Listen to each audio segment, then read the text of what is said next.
Welcome back to Is It Perimenopause or Am I Dying? I'm Sam, and this is the season finale. We've done 14 episodes covering everything from hot flashes to heart palpitations, from brain fog to the Sahara situation in your pants. Today we zoom out. We're talking about the big picture, how to advocate for yourself in a medical system that often dismisses perimenopause, when to consider hormone therapy, how to assemble your support squad, and why you are absolutely going to be okay. You're not dying. You're transitioning. And you deserve more than just survival. You deserve to feel empowered, informed, and maybe even a little bit entertained along the way. What's actually happening? We've covered the individual symptoms in detail, but let's do the 30,000-foot view. Perimenopause is the transition period before menopause, which is officially defined as 1 full year without a period. For most women, perimenopause starts in their late 30s or 40s and can last anywhere from 4 to 10 years. Yes, up to a decade. This is not a quick detour. It's a whole chapter.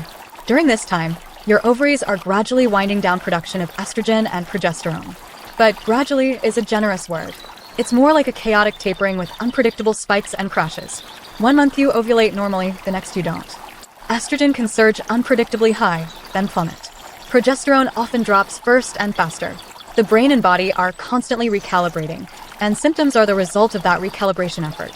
Think of it like a major software update to your entire operating system. Everything is installing, rebooting, glitching, and running slowly for a while. The squirrel we blamed for 14 episodes is just the overwhelmed IT guy trying to keep the servers from crashing. You're not broken. You're just undergoing the biggest hormonal renovation of your adult life, and nobody gave you the blueprints. Until now. Is this normal? Checklist. The big picture edition. Let's sort typical perimenopause experience from you need more support than you're getting. Normal. Experiencing multiple symptoms across different systems. Mood, sleep, temperature, joints, skin, libido, cognition. They're connected because estrogen receptors are everywhere in your body. Normal. Feeling like you're going crazy, being dismissed by doctors, and having to advocate hard for yourself. Sadly, this is a very common part of the perimenopause journey. Normal. Symptoms that fluctuate, come in waves, and are often worse right before your period. Normal. Not being sure if something is perimenopause or life stress, because they're often tangled up together. Red flags, the kinds that need persistent advocacy or a specialist. Being told you're too young for perimenopause when you're in your late 30s or 40s and have multiple symptoms. Find a different provider. Being offered antidepressants as the only solution without a discussion of hormone therapy options, lifestyle changes, or comprehensive care. Symptoms that are severely impairing your quality of life, and you're being told to just wait it out. You don't have to white-knuckle a decade. Also, if you have a history of breast cancer, blood clots, or certain gynecological cancers, your hormone therapy options may be more complex, and you need a knowledgeable specialist who can weigh risks and benefits with you. The rule: if your provider dismisses you, you can dismiss them. You deserve someone who listens, knows the current science, and treats perimenopause as the significant life transition it is. Survival Toolkit, the big picture edition. Now, the Master Survival Toolkit, the stuff that ties everything together. Tip 1. Become your own expert. Track your symptoms for a few months. Use an app or a notebook. Know what triggers symptoms and what helps. Bring that data to your appointments. Walk in and say, I have had hot flashes 4 times daily for 6 months. My cycle is now 23 days, and my mood is severely impacted. Data transforms you from anxious patient to informed self-advocate. Tip 2. Understand hormone therapy. Menopausal hormone therapy, or MHT, is the most effective treatment for hot flashes, night sweats, vaginal dryness, and bone loss. It can also help with mood, sleep, and joint pain. Modern formulations use lower doses and body-identical hormones that are safer than the older ones studied in the infamous Women's Health Initiative trial. For most healthy women under age 60 or within 10 years of menopause, the benefits often outweigh the risks. There are also non-hormonal options, like certain antidepressants, gabapentin, and cognitive behavioral therapy. Talk to a knowledgeable provider.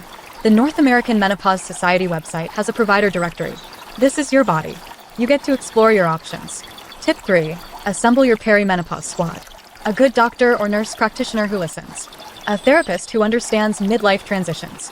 A pelvic floor physical therapist for bladder, pain, or sexual issues. Friends who are also in it and will laugh with you about night sweats and rage cleaning. And a partner who's willing to learn, adapt, and not take hormonal chaos personally. You cannot do this alone, and you shouldn't have to. Tip 4. The lifestyle trifecta. Nutrition, movement, sleep. Prioritize protein and anti-inflammatory foods. Move in ways that feel good, including strength training to preserve muscle and bone. Protect your sleep like it's a sacred ritual, because it is. These are not cures, but they're the foundation that everything else sits on. Tip 5. The long view. Perimenopause ends. Menopause is one day, and then you're postmenopausal. Many women feel better after the transition, with more stable hormones and a new sense of self. You're not falling apart. You're undergoing a metamorphosis. You're shedding one version of yourself and slowly emerging as another. That version is wiser, fiercer, and completely out of patience for nonsense. She's going to be magnificent. So that's the big picture. You've been through 14 episodes of chaos, and I hope you've learned that you're not dying, you're not crazy, and you're definitely not alone. You're just in perimenopause, and it's a wild ride, but it's also a transition with an endpoint. Thank you for being here, for laughing, for crying, for fanning yourself with pizza boxes, and for sharing your most unhinged moments. This is the end of season 1, but this series isn't over. If you want more episodes, subscribe, comment, tell me what you need next.